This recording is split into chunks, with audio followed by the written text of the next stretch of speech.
तो क्लास 10 आज की क्लास में हम पढ़ेंगे मैथ्स में pair of linear equation in two variable. R D Sharma book आपके पास होनी चाहिए, ठीक है, ये बार बार मैं कहता हूं। तो linear equation in two variable क्या है, आपको सुनने में ही आ रहा है कि लीनियर इक्वेशन।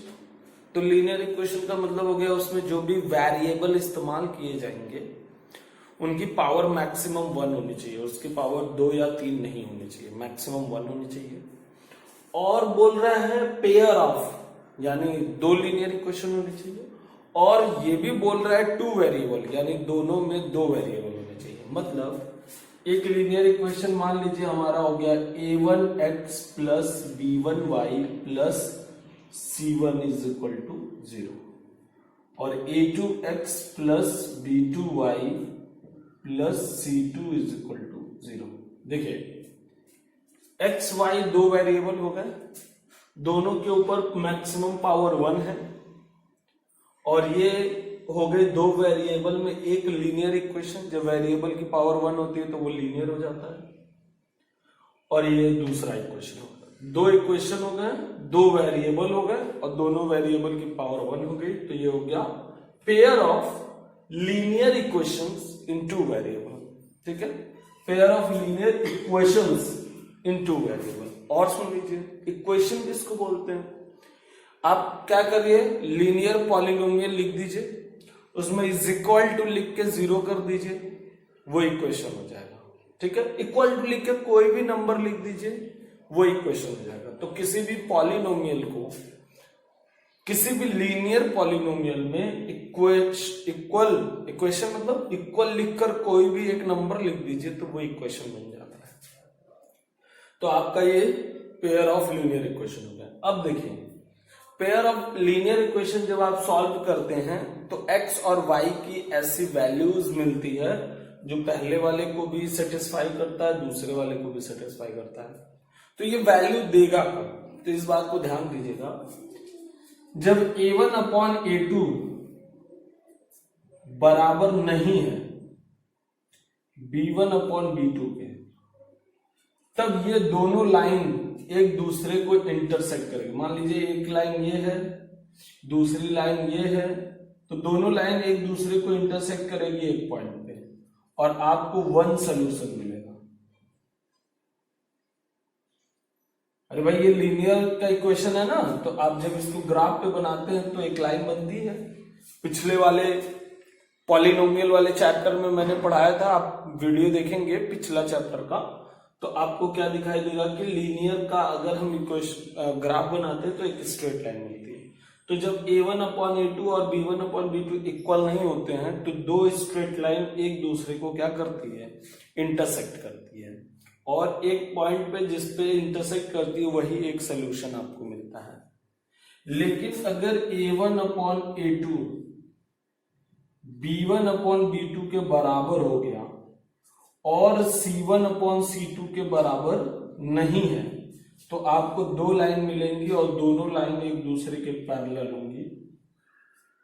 2 लाइन मिलेंगी और दोनों लाइन एक दूसरे के पैरेलल होंगे और आपको नो सोल्यूशन मिलेगा, मतलब एक भी सोल्यूशन नहीं मिलेगा।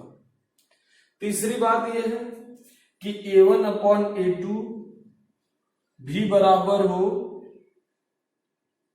b1 अपॉन b2 के और ये बराबर हो c1 अपॉन c2 के, तो आपको एक ही जैसी 2 लाइन मिलेगी। मतलब इसी लाइन पे आपको, इसी लाइन पे एक ही पे दोनों लाइन मिलेगी। इसको बोलते हैं, ये क्या होता है, एक के ऊपर दूसरी लाइन आ जाती है और आपको मिलता है इनफाइनाइट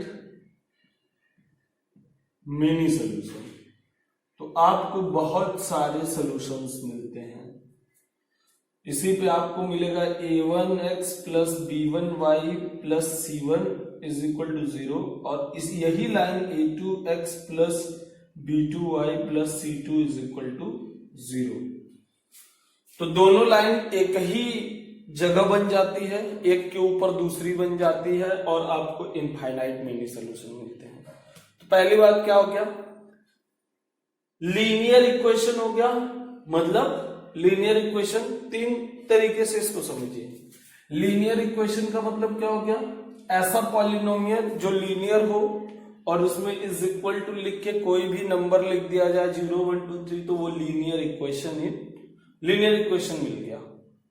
और उसमें दो वेरिएबल होने चाहिए, तो x और y दो वेरिएबल ले लीजिए, x और y अलग अलग। तो इस तरीके से जब दो हैं तो पेयर भी हो गया, pair of linear equation in two variable. इसमें क्या किया गया, जो x के साथ है वो a1 है, जो y के साथ है वो b1। फिर से ये हो गया स्टैंडर्ड फॉर्म लीनियर इक्वेशन को लिखने का। हम x लिखते हैं, फिर y लिखते हैं, फिर कांस्टेंट, फिर बराबर 0 करते हैं। तो जब a1 अपॉन a2 मतलब x के a1 अपॉन a2 y का जो है b1 अपॉन b2 अगर इक्वल नहीं है, दैट मीन्स ये दोनों लाइन एक दूसरे को एक जगह इंटरसेक्ट करेंगे और आपको वन सोल्यूशन मिलेगा। ये जो पॉइंट है ये पहले वाले लाइन को भी सेटिस्फाई करेगा और दूसरे वाले लाइन को भी सेटिस्फाई करेगा। मतलब यहाँ पे जो पॉइंट मिलेगी उसका x, y हम इसमें रखेंगे तो इसके left hand side right hand side बराबर हो जाएंगे और इसके भी left hand side right hand side बराबर हो जाएंगे। अगर a1 अपॉन a2 बराबर है b1 अपॉन a2 बराबर है b1 अपॉन b2 के, लेकिन बराबर नहीं है c1 अपॉन c2 के, तो आपको दो पैरेलल लाइन मिलेगी। ये लाइन कहीं भी एक दूसरे को इंटरसेक्ट नहीं करेगी और आपको कभी भी कोई भी ऐसा नंबर नहीं मिलेगा जो इन दोनों को सेटिस्फाई करे। या तो इसको सेटिस्फाई करेगा या तो इसको करेगा, लेकिन ऐसा कोई भी नंबर नहीं मिलेगा जो इन दोनों को सेटिस्फाई करेगा। तो आपको नो सॉल्यूशन मिलेगा। इसके बाद अगर a1 upon a2 b1 upon b2 c1 upon c2 है तो दोनों लाइन एक ही लाइन पे बनेंगी, एक के ऊपर दूसरी, और आपको बहुत सारे सॉल्यूशन मिलेंगे जो दोनों ही लाइन को सेटिस्फाई करेंगे। तो इस तरीके से आपके पेयर ऑफ लीनियर इक्वेशन की ये तीन कैटेगरी हो गई, तीन चीजें हो गई, जिसमें आपको एक बार इंटरसेक्टिंग लाइंस मिलेंगी, एक बार जो है पैरेलल लाइंस मिलेंगी और एक बार कोइंसाइड, इसको कोइंसाइड कहते हैं, मतलब एक के ऊपर एक जो है कोइंसाइड करेगा। ठीक है, अब देखिए एग्जाम्पल से समझते हैं। एग्जाम्पल्स इसमें क्या दिए गए हैं, देखिए एग्जाम्पल्स ये दिए गए हैं आपको। आप आइए यहाँ पे एग्जाम्पल्स में आपको दिए गए हैं। एग्जाम्पल नंबर 1 देखिए दिया गया आपको। एग्जाम्पल नंबर 1 में है, आरडी शर्मा बुक से करेंगे। एग्जाम्पल नंबर 1 है 10 student of class X took part in mathematics quiz. 10 student जो है क्लास 10 के मैथमेटिक्स क्विज में जा रहे हैं। If the number of girl is 4 more than the number of boys. देखिए क्या कह रहा है, तो आप कहेंगे कि क्लास 10 के 10 स्टूडेंट है, तो उसमें मान लीजिए कि X स्टूडेंट गर्ल्स हैं और Y स्टूडेंट बॉयज हैं। दोनों मिला कितने हैं, x plus y is equal to 10। दोनों मिला के 10 स्टूडेंट हैं। इसके बाद कह रहा है कि जो गर्ल्स हैं वो बॉयज से 4 ज्यादा है। तो एक और इक्वेशन बनेगा, जो गर्ल्स हैं बॉयज से 4 ज्यादा है। ये 4 ज्यादा है ना, तो अगर हम इधर 4 जोड़ देंगे तो बताइए, अगर जो बॉयज हैं वो 1 रहेंगे तो लड़कियां कितने हो जाएंगी, 4 1 5 हो जाएंगी। बॉयज अगर 2 हैं तो लड़कियां कितने हो जाएंगी, 6। मतलब ये जो लड़कियां हैं ये लड़कों से 4 ज्यादा है। ठीक है, तो देखिए है लड़कियां ज्यादा पर इधर ऐड हो रहा है लड़कों में, क्यों, क्योंकि अगर आपको दोनों को बराबर करना है तो जो ज्यादा है उसमें ऐड कर देंगे तो वो और ज्यादा हो जाएगा, तो जो कम है उधर की तरफ ऐड कर देंगे। अब इसको अरेंज करेंगे स्टैंडर्ड इक्वेशन में, तो आपको मिलेगा x plus y minus 10 is equal to 0, और ये हो जाएगा x minus y minus 4 is equal to 0। ठीक है। तो आप यहां देखिए A1 अपॉन A2 आपको मिलेगा 1/1। यहां देखिए B1 अपॉन B2 मिलेगा 1/-1, यानी A1 अपॉन A2 1 आ गया और B1 अपॉन B2 -1 आ गया, यानी ये आपस में इक्वल नहीं है, तो आपको 1 सोल्यूशन मिलेगा और ये दोनों एक दूसरे को क्या करेंगे, इंटरसेक्ट करेंगे। चलिए ग्राफ बना के चेक करते हैं। ग्राफ बनाना मैंने आपको पिछले जो है उसमें सिखाया था, मैंने आपको पॉलिनोमियल्स में सिखाया था, लेकिन फिर से हम सीखते हैं। एक ही ग्राफ पे दोनों लाइन बनाएंगे। तो पहली लाइन ले लीजिए आप, x + y - 10 = 0। ध्यान से समझिएगा, एक ही 2-3 एग्जाम्पल से हमको समझ लेना है। तो अब आप क्या करिए, इसमें x की कोई वैल्यू रख दीजिए। आप पहले लिख लीजिए x = क्या मिल जाएगा आपको, 10 - y मिल जाएगा।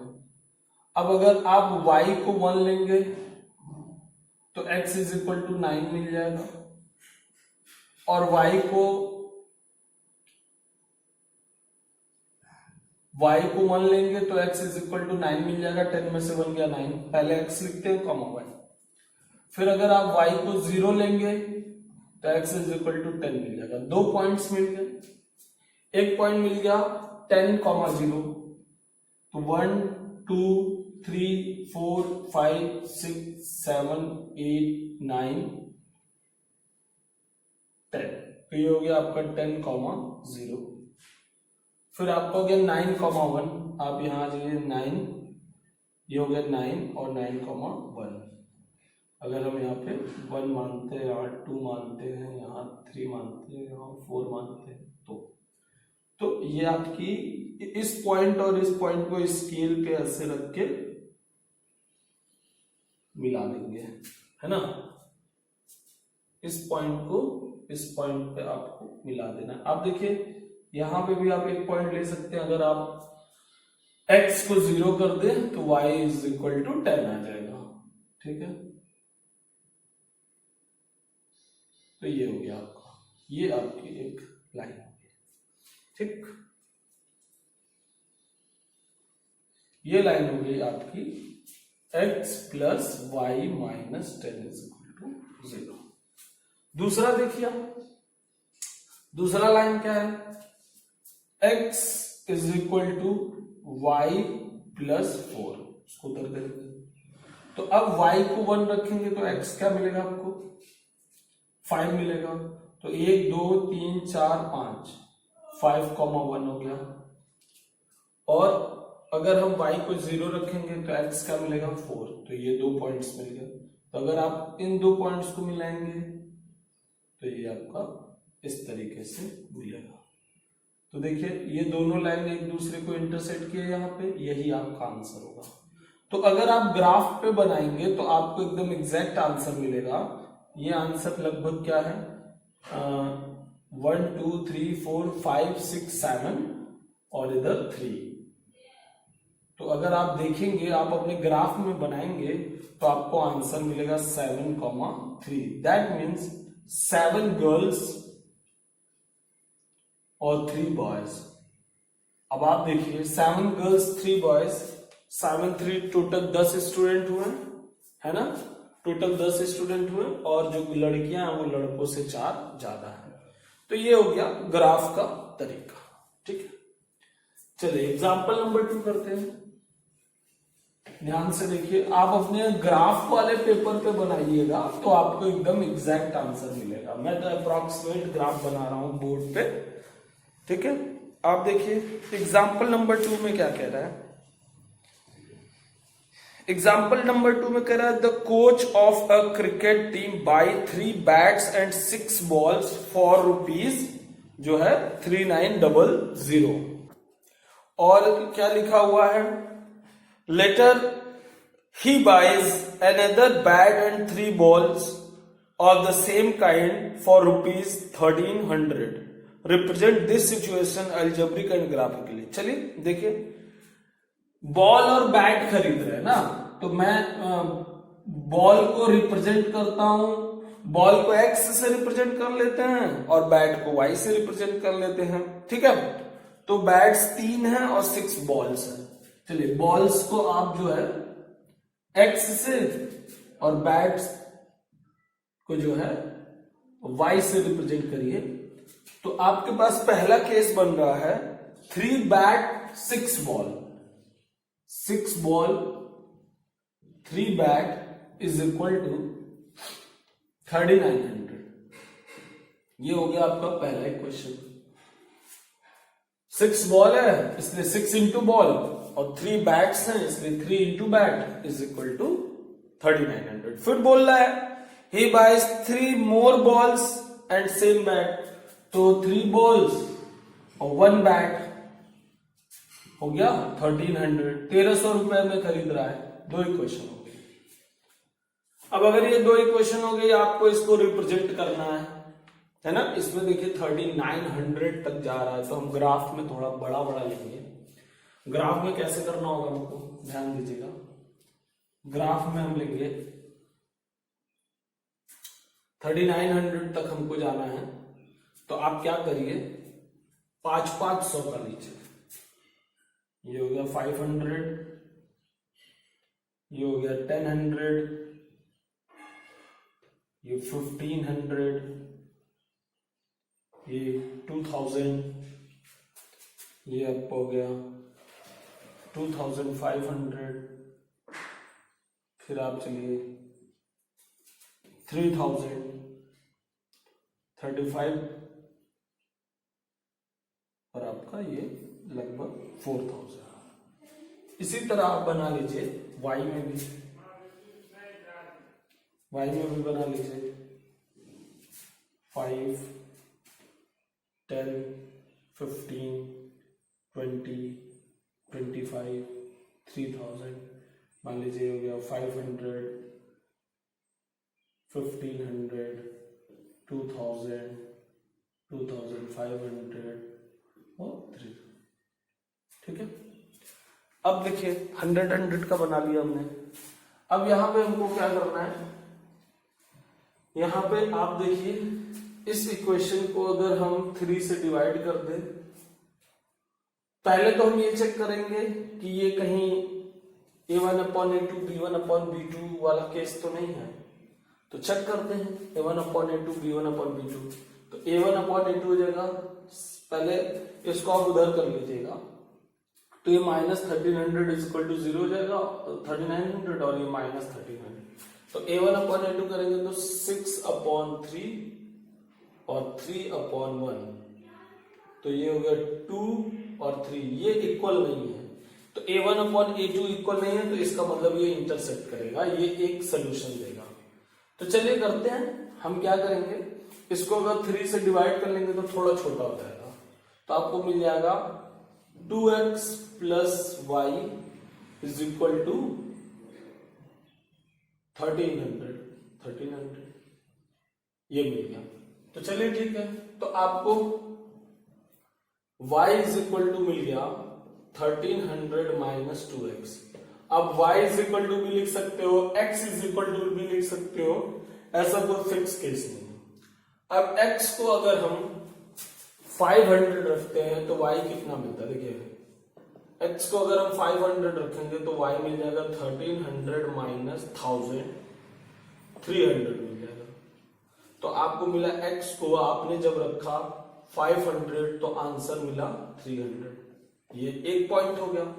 दूसरा 1000 रखिए, तो जब 1000 रखेंगे तो ये 2000 हो जाएगा, 1300 में से 2000 घटाएंगे तो -700 हो जाएगा, तो जब आप 1000 रखेंगे तो -700 हो जाएगा। और भी है, अगर आप x को 0 रख दीजिए तो y जो है 1300 हो जाएगा। कई पॉइंट्स आप ले सकते हैं। तो हमने 500 पे 300 मिला, तो 500 पे 300 मिला तो करीब 300 आपका, जैसे ये 1 2, अगर इसके 5 हिस्से करें 1 2 3 4 5, तो 300 आपको मिल रहा है जब हम x में 500। एक पॉइंट ये हमारा हो गया। दूसरा पॉइंट आपको मिल रहा है जब हम x को 0 कर रहे हैं तो y 1300 मिल रहा है, करीब यहां मिल रहा है 1300, ये मिल गया x को 0 करने पे। इसी तरह अगर आप देखिए y को, अब ये 2 पॉइंट्स मिल गए, 2 पॉइंट्स मिल गए, तो आप क्या करेंगे, यहां से एक ग्राफ बना दीजिए। ये हो गया आपका, ये ग्राफ आपका हो गया, ठीक है।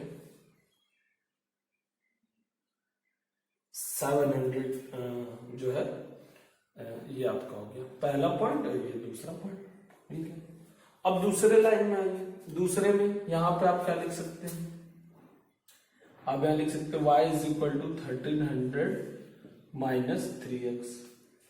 अब यहां पे आप 1300 माइनस 3x लिख सकते हैं, तो आप क्या करेंगे, x को 0 करेंगे तो y क्या मिलेगा 1300, फिर से यहां पे मिल गया, x को 0 करने पे y 1300 मिल गया, तो एक केस तो ये बन गया आपका वापस से 0,1300।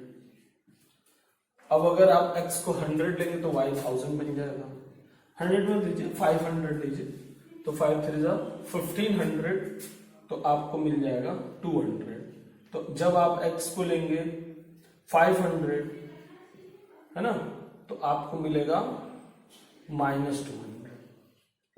तो दूसरे केस में अगर आप x को लेंगे 500 तो आपको मिलेगा करीब करीब -200। तो दूसरा वाला जो लाइन आएगा वो कुछ एक पॉइंट यहां मिलाएगा, एक पॉइंट यहां मिलाएगा, आपका जो है ये यहीं पे इंटरसेक्ट करेगा। तो आपको एग्जैक्टली आंसर क्या मिला, आपको आंसर मिला, क्योंकि दोनों लाइन यहीं पे इंटरसेक्ट किए हैं, तो आपको आंसर मिला 0,1300। तो x हमारा क्या था, बॉल, यानी बॉल का प्राइस हो गया 0 और 1300 बैट का प्राइस हो गया 1300। तो देखिए आंसर आया 0 और 1300। आपके बुक में क्या किया है, उसने बॉल को y माना है और बैट को x माना है। मैंने जानबूझ के बॉल को जो है x माना, तो ग्राफ अलग बन जाएगा, लेकिन आप देखेंगे आंसर आपका सेम आएगा। उसमें x एक्सिस पे मिला है 1300 पे, हमको y एक्सिस पे मिला क्योंकि हमने उल्टा मान लिया था। तो आप कैसे भी मान के करेंगे, आपका आंसर जो है चेंज नहीं करेगा। ग्राफ देखने में चेंज हो जाएगा लेकिन आंसर चेंज नहीं होगा।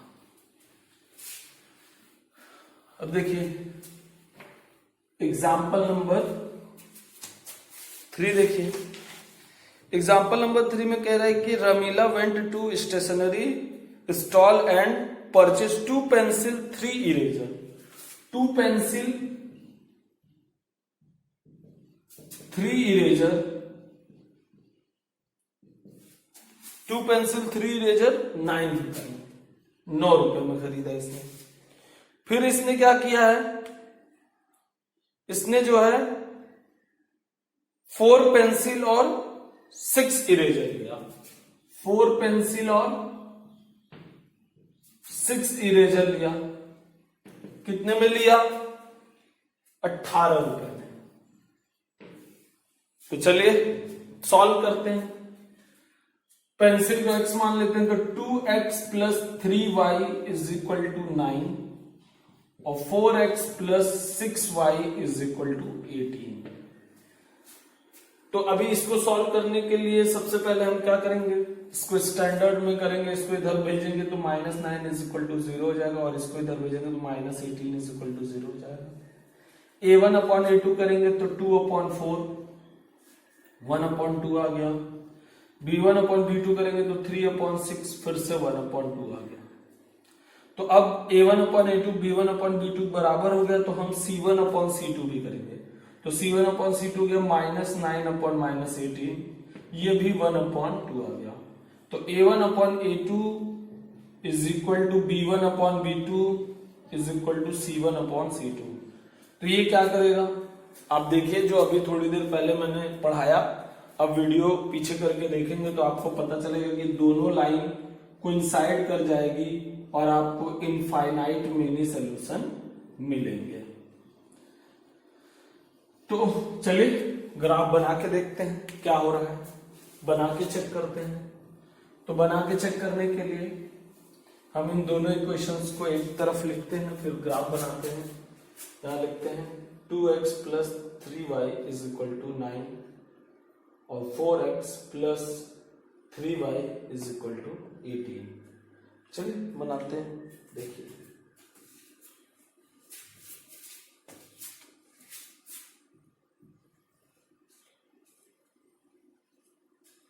चलिए पहले वाले केस में हम लिखते हैं 2x is equal to 9 minus 3y। तो 2x is equal to 9 minus 3y में अगर y को 0 कर दें या y को 1 कर दें तो 9 में से 3 गया 6 और अपॉन 2 करेंगे तो 3 आ जाएगा। तो आपने जब y को 1 किया तो x 3 आया, यानी 3,1।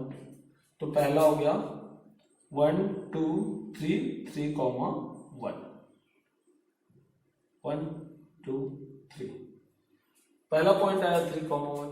फिर आप क्या करेंगे, आप y को जो है 2 रख दीजिए या 3 रख दीजिए।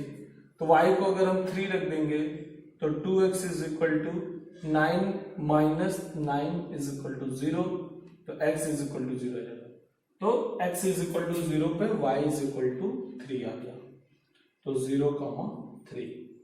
तो आप अगर इसको मिलाएंगे तो आपको ये लाइन ऐसे मिल जाएगी, ठीक है, ये लाइन आपको ऐसे मिल जाएगी।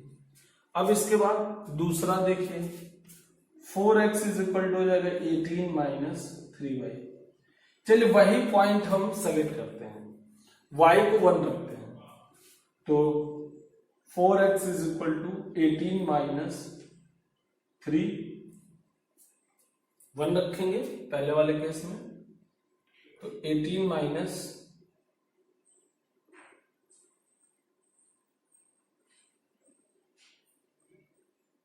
अरे क्या है 4x प्लस 6 इरेजर है, 6 इरेजर है, सॉरी हमने यहाँ y लिख दिया, 3y लिख दिया था, 6 इरेजर है, इस बात को देख लीजिएगा। 6 इरेजर है तो यहाँ पे हो जाएगा 1 रखेंगे तो 18 माइनस 6। तो 4x is equal to 18 minus 6 करेंगे तो 12 मिलेगा, 4 से डिवाइड करेंगे तो x इज इक्वल टू 12/4, आपको देखिए 3 आ गया। वंस अगेन आपको पॉइंट मिला 3,1। तो यहाँ पे आप 3,1 फिर वही बना देंगे दोबारा। फिर हम फिर वही करते हैं, हम क्या करते हैं x को 0 करते हैं, अरे y को 3 लेते हैं, दोबारा से y को 3 लीजिए। तो 4x is equal to 18 minus 6 3 जा 18, 0 आ गया। x is equal to once again आपको क्या मिल गया 0,3। तो फिर से आपको 0,3 बन गया और फिर आप मिलाएंगे तो फिर आपको यही लाइन दोबारा मिल जाएगी, ठीक है। तो इस तरीके से ये जब a1/a2 is equal to b1/b2 is equal to c1/c2 हो जाता है तो दोनों एक ही लाइन बनती है और आपको इनफाइनाइट मेनी सोल्यूशन मिलते हैं, यानी इरेजर और पेंसिल के बहुत सारे दाम मिलेंगे जो इसको सेटिस्फाई करेंगे। इसलिए हम इसका कोई भी आंसर तय नहीं मानते हैं, इसलिए हम ये कह सकते हैं कि ये कोई आंसर देगा ही नहीं, ठीक है। इनफाइनाइट मेनी सोल्यूशन देंगे तो हम किस आंसर को मानेंगे। तो पहले वाले केस में जब a1/a2 b1/b2 के इक्वल नहीं होता है तो उस केस को हम मानेंगे, बाकी किसी केस को भी नहीं मानेंगे। एक और देखिए दिया हुआ, the path of a train a is given by the equation x plus 2y minus 4। सीधे इक्वेशन ही दे दिया है, x plus 2y minus 4 is equal to 0। और दूसरा दिया हुआ है 2x plus 4y minus 12 is equal to 0। 2x plus 4y minus 12 is equal to 0। तो चलिए पहले चेक करते हैं ये सोल्यूशन देगा कि नहीं देगा। तो आप क्या करेंगे, a1/a2 b1/b2 c1/c2। तो ये हो गया 1/2, तो a1/a2 बराबर हो गया और ये हो गया 1/3, तो c1/c2 बराबर नहीं है। तो मैंने आपको बताया था जब a1/a2 b1/b2 के बराबर हो जाता है और c1/c2 बराबर नहीं होता तो आपको दो पैरेलल लाइंस मिलती हैं, तो आपको नो सॉल्यूशन मिलता है, ये एक दूसरे को कहीं भी इंटरसेक्ट नहीं करते हैं। तो चलिए ग्राफ बना के चेक करते हैं क्या मामला है। पहले वाले में आप क्या करिए, आप लिख दीजिए x is equal to 4 minus 2y। तो y को 0 रखेंगे तो x 4 मिल जाएगा, तो 4 कॉमा 0 हो जाएगा। देखिए y को 0 रखेंगे तो x 4 हो जाएगा। आप कोई भी पॉइंट्स ले सकते हैं। और y को 2 रखेंगे तो 4 माइनस 4 x 0 हो जाएगा। यहां पे आपको मिलेगा 0 कॉमा 2। अब ये पॉइंट हो गया, ये पॉइंट हो गया, इन दोनों पॉइंट को आप क्या करिए, मिला दीजिए। अब इस वाले में देखिए आप क्या करिएंगे, इस वाले में आप लिखेंगे x is equal to 12 minus 4y। अब यहाँ पे अगर आप y को 0 रखेंगे तो x 12 हो जाएगा। तो 12 बहुत इधर तक जा रहा है, मैं क्या करता हूँ, कुछ और रखता हूँ। मैं x को 2 रखता हूं, तो x को 2 रखेंगे, अरे y को 2 रखेंगे तो x आपको मिलेगा 12 माइनस 8 4 मिलेगा। तो आपको मिल गया 4 कॉमा 2। तो 4 कॉमा 2 मिल गया एक पॉइंट। इसके बाद आप क्या करिए, y को 3 रख दीजिए, तो 4 3 12, 12 में से 12 गया 0। तो y को 3 रखने पे ये क्या हो गया, 0 हो गया। y को 3 रखने पे ये 0 हो गया। अब आप इसको मिलाइए, देखिए तो ये पैरेलल बनेगा, ये कहीं भी एक दूसरे को इंटरसेक्ट नहीं करेंगे। तो आपको मिल गई पैरेलल लाइंस। तो आप बोलेंगे नो सॉल्यूशंस, इसका कोई भी सॉल्यूशन नहीं है। ठीक है, तो इस तरीके से हमने आपको 4 एग्जांपल्स कराए, 4 एग्जांपल्स थे इसमें। आपको 3.1 एक्सरसाइज कंप्लीट कर लेनी है। ठीक है, आज के लिए पेयर ऑफ लीनियर इक्वेशन में आपको आर डी शर्मा के जो है 3.1 एक्सरसाइज को कर लेना है, खत्म कर लेना। ओके, आज के लिए इतना ही।